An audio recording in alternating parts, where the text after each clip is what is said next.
Ladies and gentlemen, welcome. Budapest Students Broadcast. Please enjoy.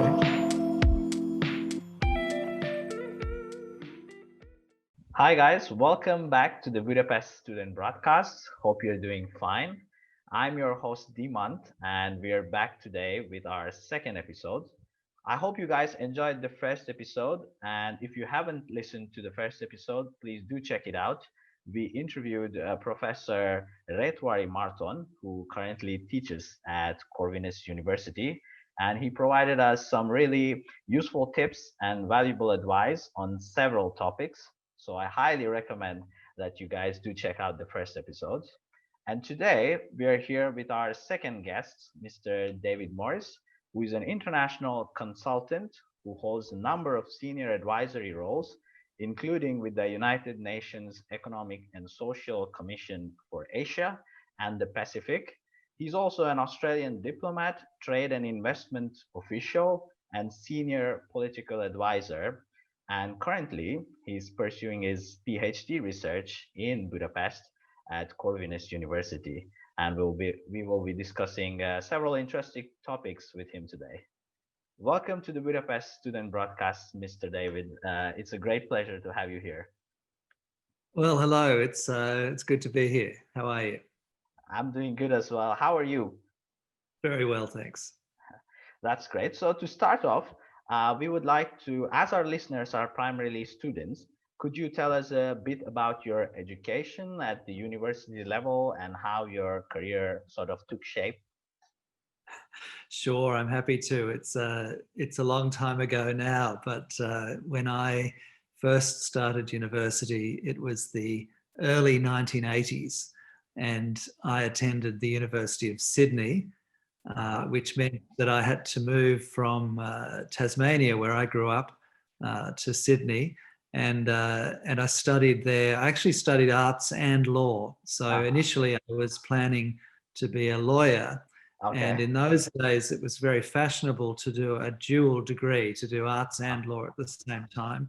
But I discovered that I really enjoyed the arts part of the degree more than the law degree. I really enjoyed history and philosophy and politics. And the legal subjects I found were very dry, and maybe they just were not well taught. I don't know, but I really I got much more interested in the humanities initially, and I specialised in history. I did what in Australia is called an honours year. It means an additional year when you do a thesis in your bachelor's degree, and it's kind of like a mini master's, if you like. And so I did a thesis looking at Australian international relations, looking at Australia and its involvement in the Vietnam War, which had been a very divisive issue and had been a critical issue in the politics of Australia that I had grown up in the 1960s and 70s. And as a result of that, I was successful when I applied to join the Australian Diplomatic Service, the Australian Department of Foreign Affairs and Trade. And so I started there in 1988. And it was about a decade later, well, actually not quite a decade, but several years later, that I returned to study. While I was working as a diplomat, I decided that I should upskill and that I should develop my management abilities and also my understanding of international business, because I was finding as an Australian diplomat that a lot of the work we were doing was really related to trade and investment and economic diplomacy as much as the other dimensions of diplomacy. And I was very interested in that. So I did an MBA, and I did that MBA while I was on a posting in Europe. And I was actually at the Australian Embassy in Dublin at the time. And it was at the same time Ireland had the EU presidency for a period of that time. So I was very much in the world of thinking about European business and Australia's links to European business. And so I did an MBA while I was in Europe. I did it at the Henley Business School, which is a very well-known British business school. In fact, I think it's the first British business school, the first modern sort of business school that was ever established in Britain. So It's got one of those beautiful old campuses near Oxford. But I didn't visit very often because I wasn't living there. So I really just did it by distance, a bit like Zoom teaching today, or Teams teaching. And I would visit Henley on weekends, just once a month, for a weekend sort of intensive program that we would do live. And that was really good, actually. So, but now, many years later, here I am doing a PhD. Yes, that's great. And David, what I wanted to ask you was, like you mentioned, you've studied various diverse topics. And for some of our students who are listeners now, or to our podcast, what advice would you give to somebody who is not very sure about what they're doing? Maybe they're in their bachelor's program, they're pursuing their undergraduate studies, and they don't seem to know or have a clear idea of what they want to do in the future. Well, I think this is perfectly normal. So the first thing is, don't worry about it. I certainly didn't know what I really wanted to do when I was at the bachelor's level. I mean, it was a gradual process of discovering what I was enjoying and what really interested me the most. And over the course of my bachelor's, I realized that my real interest was in the wider world, in international relations, and so that pushed me in a certain direction, and I was very lucky to then get a job in that field. But I think you can. I think you need to keep your options open too, and I think it's worth thinking, especially these days when it's harder, I think, to get a job in the current economic environment, where whatever country you're from, the world is in the grip of a very difficult time at the moment, and this is likely to last at least a couple of years, if not longer. And so I think for young people right now, it's a challenging time. I was lucky in my day, in the 1980s, growing up in Australia. That was a time of great economic boom, actually, and so there wasn't really the same worry about getting a job. If I hadn't landed the first job I applied for, I might have got the second or the third. But I think the reality, you've got to be realistic today. It's a much tougher environment. So probably being a bit flexible and really focusing on your skills, I think, which I never thought of when I was young, but I think it's worth doing. Really focus on what are your skills? How can you best package and market yourself? Because it is going to be a more competitive environment, I think. Yes, sure. I think nowadays it kind of looks very bleak, at least in the near future, till we get over this. And a lot of people are confused about what they could do or what they can do now. And like you mentioned, I think it's good. It's a good time to look at developing or just upgrading our own skills and just kind of waiting it out till things get better, right? Yeah, and things will get better. I mean, that's the thing to remember, that these things, we're in a very serious set of crises in the world at the moment, but it will pass, and we'll find solutions to these problems. We've always found solutions in the past as well. So I think that's important too, not to be pessimistic. I mean, yes, it's a bad year, and it could be another bad year to come, but it will get better. And particularly when you're using this period like I am for education and for self-improvement, it's not a bad thing in a way to use a crisis to really focus on strengthening your resilience and your capabilities, so that when the crisis passes and when you're out looking for a job, you'll have really got yourself well positioned. So don't dwell on the negative, but see it as an opportunity, I think. Yes, that's very true. And when you were talking about your academic career, you mentioned how you got interested in diplomacy and international relations. So if there are some students out there who know that they're interested in international relations, and maybe they have ambitions of working for the UN or other international organizations, what are some steps that you feel they could start taking in order to reach that goal? Well, one thing that you could do, and one thing that you probably are already doing, is learning other languages. I mean, that's one of the great skills that people here in Europe have.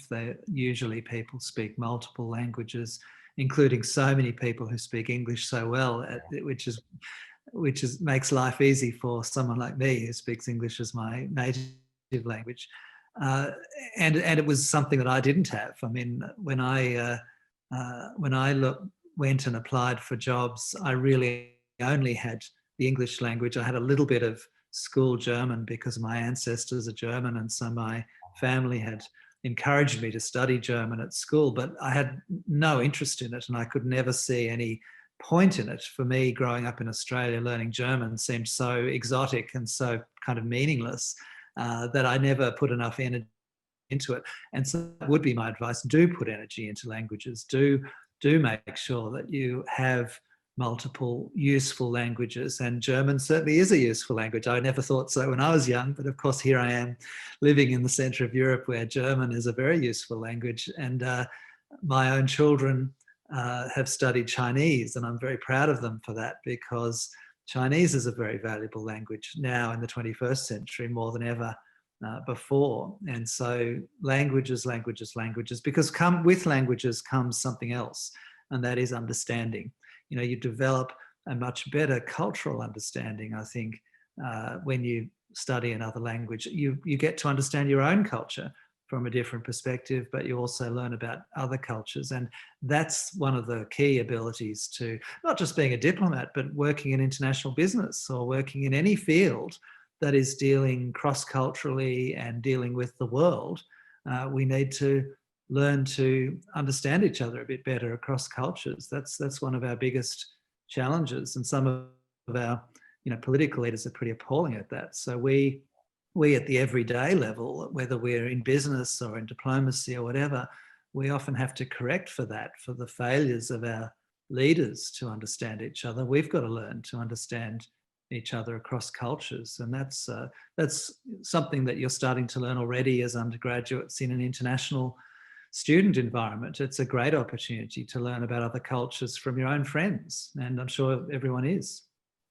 Yes, definitely. Actually, my next question to you was supposed to be about languages, but you kind of answered that emphatically. There you are. And you also mentioned being able to not only speak the language, but being able to understand people from other cultures. These are some things that you would need to develop if you're looking to work in an international environment. And what are some other essential traits or qualities that you think are indispensable for someone who is looking to work in an international atmosphere, or maybe specifically as a diplomat or in any international organization? I think another thing is flexibility, and I think for your generation today, there's going to be a need for more flexibility than in the past.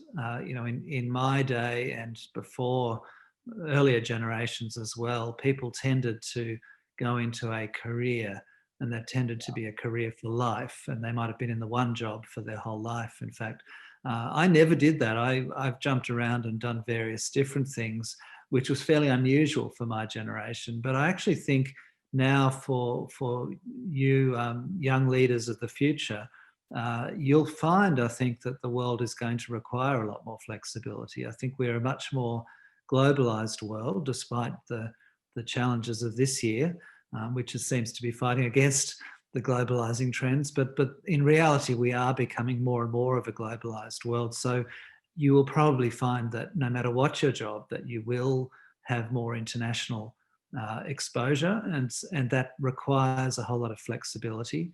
And also you will probably find, I think, that whether you're in business or whatever field that you're in, that you will probably have a multiple series of careers rather than one career with the one organisation. It's probably much more likely in future that people will move around. And so think about yourself as a set of skills, as a marketable set of skills, and what you can learn from one role you take with you to the next. There's no doubt that there are a whole range of skills and experiences that you can take from one job to another. And that's a mindset issue, because it's a mindset that many people in previous generations would never have had. They would never have thought about taking themselves from one career to another. But I think for young people today, you need to start thinking that way. Don't imagine that you'll just be in the one job for life. Don't be disappointed if the first job is not the dream job. I mean, it may not be, that's just life, but it doesn't mean you can't work towards the dream job. It doesn't mean that you can't use one career to launch yourself into a second or a third or a fourth career. And here I am at the age of 56 doing my PhD. I might go into yet another career direction. Who knows? So it's possible to be flexible, and I think flexibility and adaptability is going to be more important than ever. Yes, thank you for that. I kind of have personal experience with that because my first career didn't work out. I studied law initially, and like you mentioned, though I studied it for 5 years and now I'm studying communication, I do feel that I'm carrying over a lot of skills and a lot of things that I developed while studying law, and now it helps me in something completely different. So I perfectly understand what you mean. Well, absolutely. And I think the other point is that the industries that we have thought of as the traditional industries of the past, and even government and non-government organisation as well, they're all changing. They're all changing dramatically.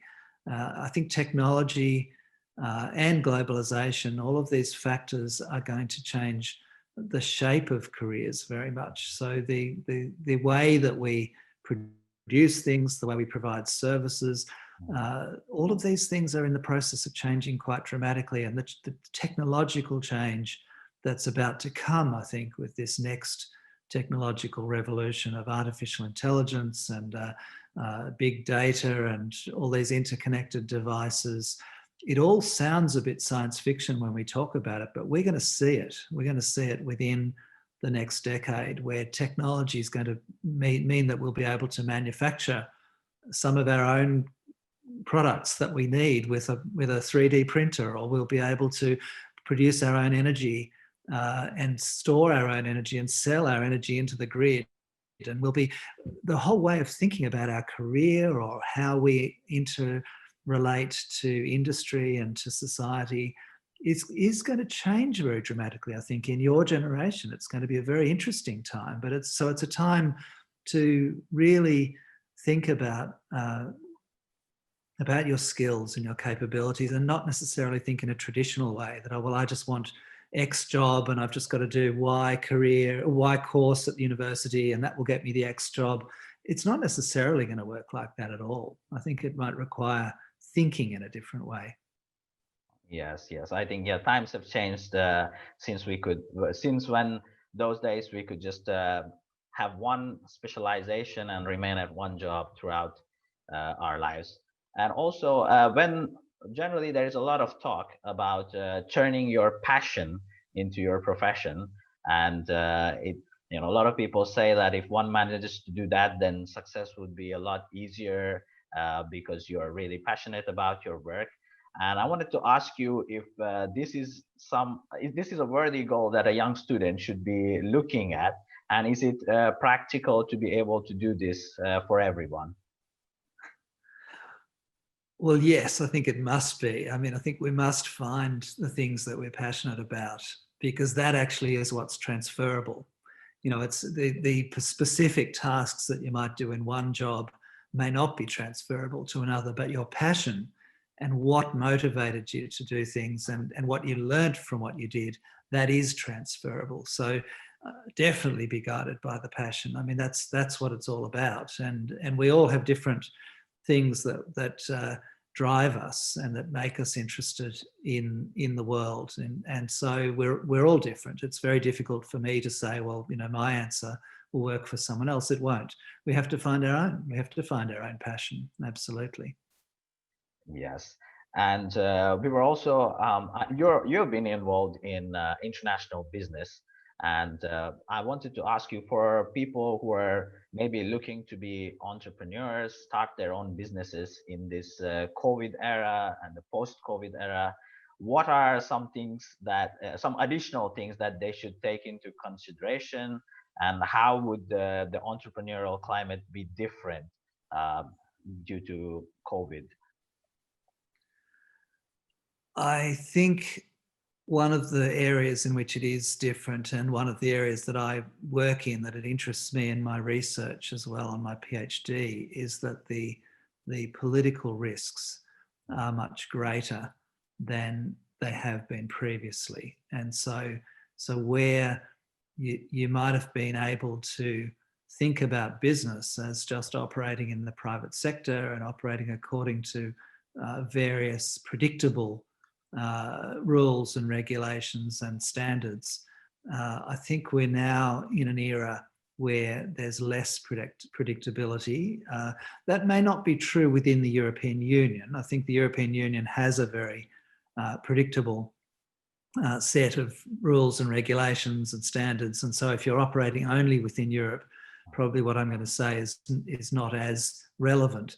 But I think for those of us who are not from Europe, if you're in the Asia Pacific, or if you're in the United States or various places around the world, the changes that are occurring in the world are not just technological, they're not just economic or social, but actually there are some political changes going on, and they are creating some risks. So there's a geopolitical contest, for example, between the US and China that is in many ways inevitable, because China is rising as a great power, and inevitably the US sees China therefore as a threat to its role as the previously dominant great power in the world.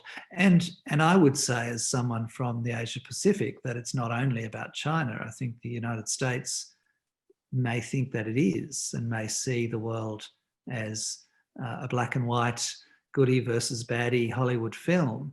But actually, the world is becoming more complex. And so, yes, China is rising, but so is India, and so is Indonesia. And we still also have a very strong European Union. We still have a very strong Japan.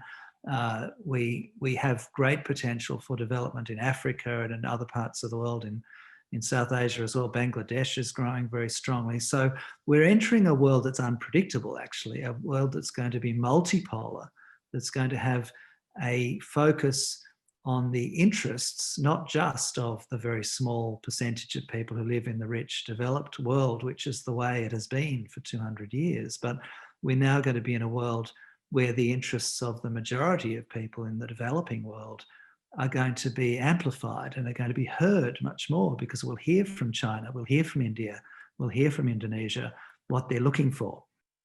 And this will create political contest and challenge, particularly for the US, because the US is not comfortable entering into a changed world, clearly, because it's been very comfortable being the leader of the previous world. So we're going to have challenges to the operating environment. So even if you're in business, you're going to find that China or the US may interfere with your business for geopolitical reasons. It may become in their political interest to suddenly say, well, no, we're closing you down. We're going to close down that supply chain, or we're going to ban you from operating in telecommunications if you're Chinese, or we're going to ban you from sending beef to China if you're Australian, or, all of these sort of trade disputes that are going on at the moment are nothing to do with trade.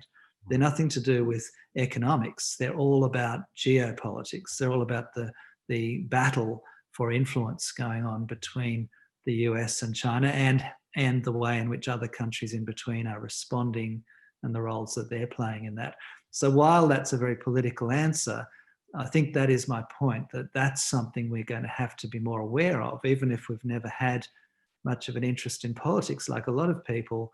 Even if you're in business or whatever you're doing, you might have to pay a bit more attention to politics. You might have to be a bit more aware of these risks going forward, because I think there are going to be more and more risks. I think it's inevitable. I think it's difficult to see a way in which we're going to have the smooth and seamless development. For example, in the Asia Pacific, in the last 30 or 40 years, we've had this period of enormous success from open markets, from trade and investment, from governments across, especially in East Asia, embracing very rational, pragmatic policies about opening up their economies and becoming competitive, exporting to the world. And so it was very easy in a way for people to say, well, history has ended and there's just one one path that everyone's on. But history hasn't ended. We're entering a period where all these things are contested. And so, yes, you can be an entrepreneur in Hong Kong or in Singapore or in anywhere in the world, but it's not quite the same, I think, in the next 30 or 40 years as it was in the last. It's not just about your business idea. It's now going to be about how do you negotiate all those risks that the political contests going on in the world are going to generate for you. How do you get around those, and because I don't think that we as individuals can solve those problems, but leaders can. I mean, leaders, if they wanted to, could develop, they could use the platforms that are there, like the United Nations and others, to actually strengthen the rules of the road and strengthen the norms and standards like the EU has done within the EU. But there's not much of an appetite at the moment in the world for actually pragmatic solutions. It seems we're heading more for some more zero-sum thinking for a while. Yes, like you mentioned that we're going to have a lot of changes in the world in the upcoming years, and but you mentioned that within the European Union, is it your opinion that within the European Union there's going to be more stability as compared to other parts of the world? And do you think the European Union is better positioned or better placed to also recover sooner and quicker after this impact due to the COVID virus? Well, I mean, that's a good question. I think it's hard to assess that now. I think the best positioned countries to recover quickly from the virus are those ones in East Asia that have the world's most competitive economies and which actually have managed the virus better. I think the best management of the virus has been clearly in East Asia itself. And while there are some secondary outbreaks now in Southeast Asia had been doing pretty well as well. But unfortunately, at the moment, it's hard to predict whether we'll always be saying that. But I think it's pretty clear, though, that many of the East Asian countries did very well. China, in particular, is already bouncing back because it managed to contain the virus extremely successfully, and its economy is powering up again, which is good for China. It's also good for the world because China is the world's biggest trading economy. So, I mean, if it can recover quickly, it will drive more global growth. China's been driving about 30% of global growth. And probably if the rest of the world slows even further, it'll probably contribute even more, as it did coming out of the so-called global financial crisis, which of course wasn't a crisis in all parts of the world, but the Atlantic financial crisis really was assisted enormously by the growth that was occurring in China at the time, which continued to drive the world economy. And so that I think that's where the powerhouse economy of the world is. It's in East Asia, and hopefully that's spreading as well to South Asia. I think India is doing very well, and as I said, Indonesia is doing very well. So throughout Asia, actually, that's the future 21st century powerhouse of the economy. But that doesn't have to be doom and gloom for Europe. I mean, I think Europe is a highly developed and competitive economy and a highly developed political entity as well, which has stability, and it has a whole lot of history on its side. So I think the future is very good for Europe, but Europe does need to obviously think about how does it benefit from its links and its integration with what now will become the centre of the world economy in Asia. I mean, this is only logical because Asia is where most of the world's population is, so it's logical that it should be the heart of the world economy as well. But this is a mindset issue because, of course, Europe and America have for the last couple of hundred years thought of themselves as the centre of the world. So as an Australian from the Asia Pacific, I'm just proudly saying, no, the Asia Pacific is now the centre of the world.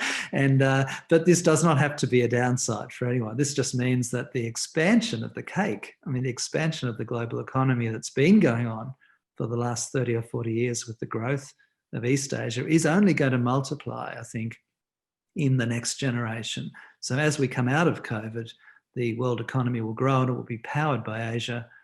But this is going to be very beneficial for Europe, because you'll see the demand for European quality goods and services. You'll see the demand for tourism. You'll see more and more people coming from Asia to enjoy the beauty and the culture and the fascinating things that Europe has to offer visitors. That's why I love living here at the moment, doing my PhD here. I mean, what an amazing part of the world. So Europe, I think can definitely benefit. It's definitely part of the answer.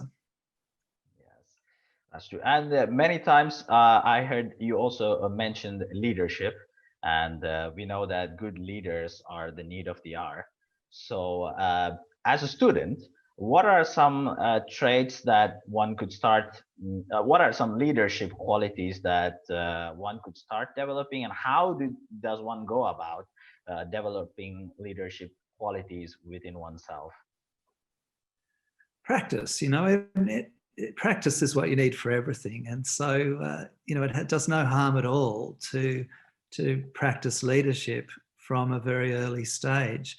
I mean, you're not yet leading organizations as you will in the future, but at the university stage, at your undergraduate stage, you do have a great opportunity to join organizations and to become active and to watch leaders and to model how they do things. And indeed, there are student organizations that are, what a great part of student life actually is the non-academic life, the opportunity to join student clubs and societies. And even if you're leading a club of 5 people, it's leadership. It still requires you to think about, okay, well, what are we going to do with this? What difference are we going to make? How are we going to organize an event, or how are we going to communicate our mission, our purpose? So all of the things you do when you even run a student club or society, they're the same things in essence that a leader does later out in the so-called real world. So I think jump into it. I think I would encourage students to get involved in student life and organizations and community organizations. Get involved in things. Now, in my case, I was always very interested in politics, so I got involved in political organizations, and I learned a lot from watching people, how they operated. But of course, not everyone's interested in politics. But any organisation that you join, whether it's in the in the society outside the university or within the university, is a great opportunity to develop skills that will be part of your career skills in the future. And you may not think about it that way now, but it's far better to be active, I think, than to just be working with books, just working with the academic, just working with a screen, and only interacting with a screen is not enough. That's just not enough unless that's entirely going to be your life. But life can be so much more than just a screen. Sure, I agree. And I think, like you mentioned, it's important for us to start small and be able to join clubs or any organizations and take up, like you mentioned, even a small leadership role where you're leading few people, still the same traits that you will develop and maybe use it on a much larger scale later on in life. And another topic I wanted to touch upon is that the internet and social media have now become an integral part of our lives. So how important do you think it is for people nowadays to develop their professional brand on social media or have their own websites? Because I know that you're very active on different platforms, and I just wanted to get your opinion about this. Yeah, I've become active in recent years because I realized that I could keep in contact with people around the world, because I've had a very international life. And so social media is a very easy way of keeping in touch with people. But it is also a way of marketing yourself. And so, for example, now when I publish articles, I put them on my website, and I might tweet them, or I might put them on LinkedIn. And even Facebook, although I think Facebook is probably better used for just personal stuff, personal life, rather than trying to make it too serious. And that's the interesting thing about social media, is that these different platforms have different purposes.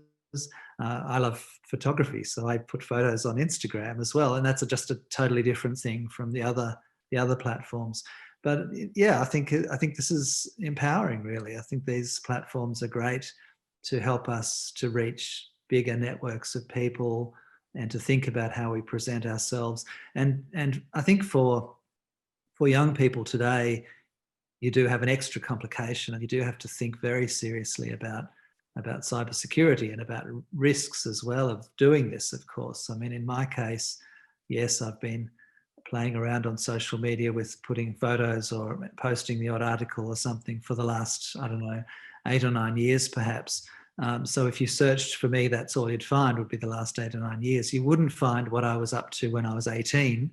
And I'm very happy that you wouldn't, because there might be very embarrassing things from my past that I'd much prefer not to have broadcast forever on the internet. So I think that's worth thinking about. I mean, when you today, as a young person, engage in social media, it might be tempting sometimes to just make a joke or do something stupid, but you're going to regret it, because you can't delete anything. You cannot delete things once it's gone out into the onto the internet.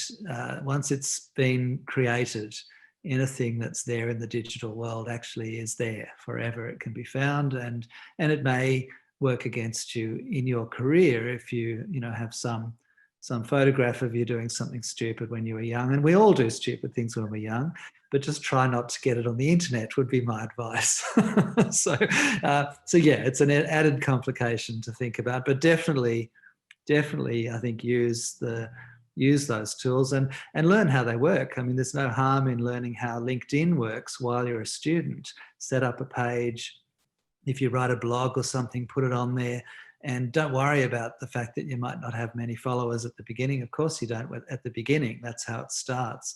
But by the time you get into the workforce, you might find something like LinkedIn is quite useful, to find people who have similar networks and who might be valuable contacts to make, or just as a marketing tool. And by that stage, when you are in the workforce and you're using it as a marketing tool, you want to make sure that you have got your networks connected to you. And so start practicing with it, and figure out how it all works.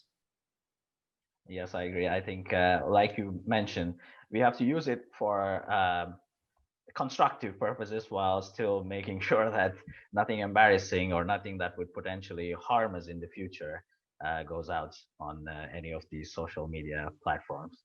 And talking about being young, I wanted to ask you, if you were a student again and had the opportunity to relive your entire student life, are there any things that you would do differently than what you did?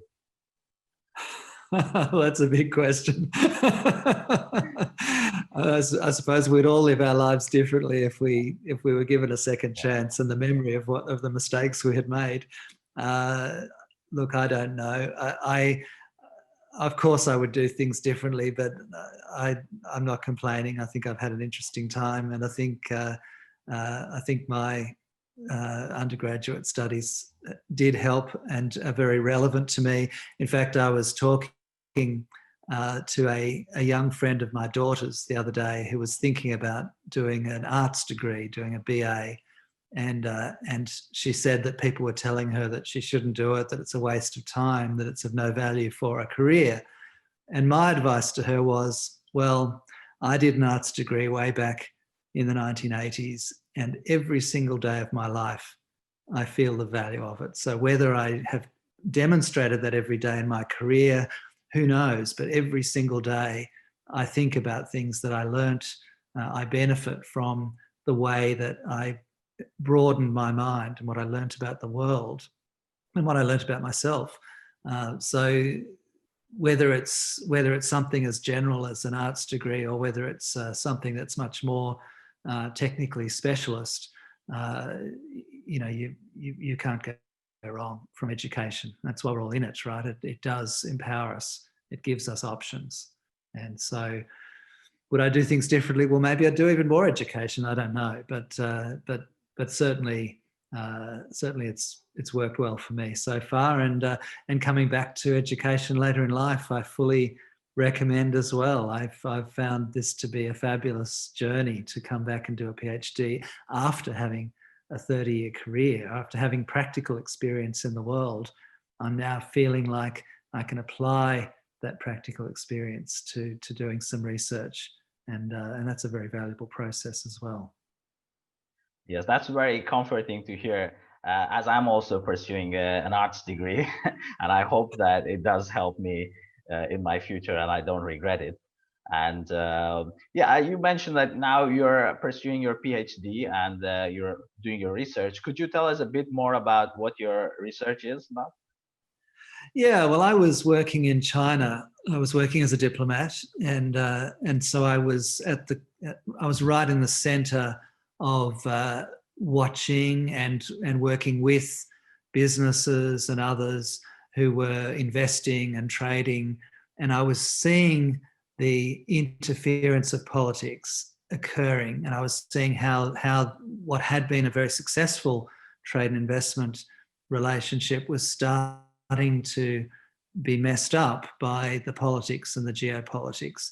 And that's what motivated me to think, well, really, this requires some people like me who've worked in that field and who've observed it up close to really think about it in an academic way. What's really going on here? Because it seems to me the world really is fundamentally changing, and this rise of China is scaring a whole lot of people, and China's doing some things that are worrying people, and equally countries on the other side are doing some things in response as well that are actually worrying people as well. So it's not a black and white, it's not an easy stereotyped situation that we can say, well, this is what happened in the past and this is what will happen in the future. It's a very easy thing for I think some academics who, particularly in America, where international relations is very strong, to have a theory of the world that is the world that America has ruled, and to assume that theory of the world continues to operate in the future in a world that America doesn't rule. And my view was that probably we need to rethink that. We need to figure out actually, what does the world look like that America doesn't rule, but that America hopefully is still a big player. But how do we find a way that we actually can all live together? And this is a critical question for my home country of Australia, because Australia is a deep and trusted security partner with the United States, but it's equally a deep and broad economic partner with China. So Australia is very rich because of China. It's also very safe because of America. And both sides are sort of saying, well, you can't have both. And I'm thinking, well, why not?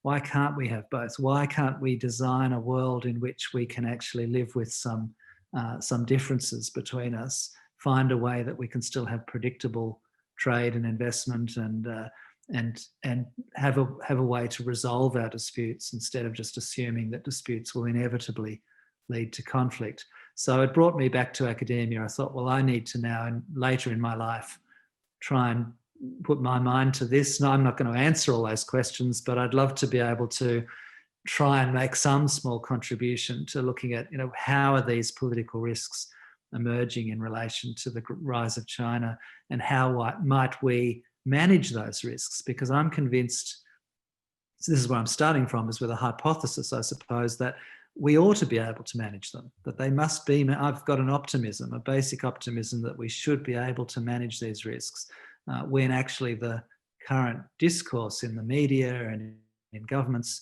is that we can't manage them, that actually it's all going to go bad and we're going to end up in conflict. And I think that's wrong. I think that's simplistic. I think it's defeatist. I think it could happen. We could end up heading towards conflict if we convince ourselves that's our only option. And so I'm really keen to explore, are there other options than conflict? Is there an option that we could design a way of living with a rising China? And so I'm looking in my PhD at this question of political risks and how might we manage political risks in relation to China. I haven't got any answers to this yet, but I maintain my optimism. Well, yes, I do hope that you make quite headway in that area, and you're able to answer many of the questions that you're researching on. And it definitely is, I think, a very relevant and very interesting topic for us in today's climate. Yeah. Well, and I think it's relevant to everywhere in the world. And so the other thing about what I'm doing that's quite unusual, I think, is that I decided to leave China. I'd been living in China for 4 years.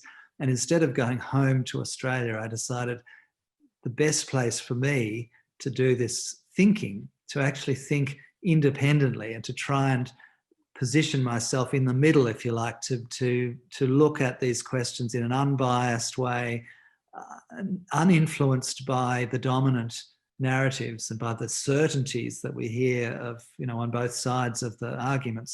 I thought far better for me to go as far away as I can get from both China and Australia and the US. I thought, how can I get away from all of that and actually really think about all of this from a more neutral position? And I had lived in Hungary years ago as a young diplomat, and I love the place.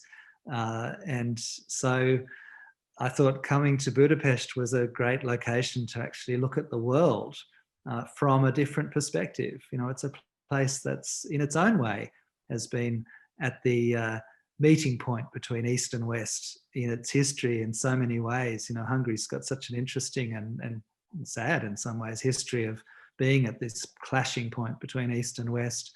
And so kind of my research is about a clash between East and West as well. So I thought, what a great place to be to think about these issues. Yes, I agree with you. And like you mentioned, a beautiful city as well. And I've really enjoyed living here for the last 2 years. And before we wrap up, I would like to ask you, so what would be your parting message to maybe students who are going to graduate this year or students in general in the midst of all the chaos that the virus has created? Well, stay positive, because it would be very easy to be defeated by all the doom and gloom this year. This is a terrible year. It's been a very sad year for so many reasons. But we've got to maintain our optimism, I think. And anyone who's graduating this year or next, you're coming out into a world that has to change. It has to learn some really important lessons from things that we in previous generations have done. We've got to learn to do some things differently. In particular, we have to address climate change as well, of course. And so there are some really big issues that your generation is going to have to grapple with. So be optimistic about it. Go searching, use your education to go searching for the answers and go and make a difference. Do something in the workforce, in your life generally, that makes a contribution to this, because it's a very challenging time to be alive, but things are going to get better after this year. They certainly, let's hope, can't get worse. So I think stay positive is my suggestion and my hope. Thank you very much. I think, yeah, that's a great message. I think the problem nowadays is to keep positive amidst all this chaos that's surrounding us, and it's very easy to get bogged down by it and get very negative and pessimistic, like you mentioned. And it's important to just ride this period of our lives out. Yeah, and thank you so much, David, for joining us and sharing your vast experience and valuable insights. And I think it would be really very, very useful for all our listeners, and for me as well. It was a pleasure talking to you. Well, thanks very much. I've been very happy to talk to you. All the best. Thank you. See you. Thank Bye. you. That was our interview with Mr. David Morris. Thank you for tuning in. I hope you guys found the interview interesting and were able to take some things from it. Please do hit the like button and subscribe to our channel. Also, like our Facebook page, which you can find in the description below, where we will keep you updated about our future episodes. Stay safe, take care, and see you guys next time. Bye.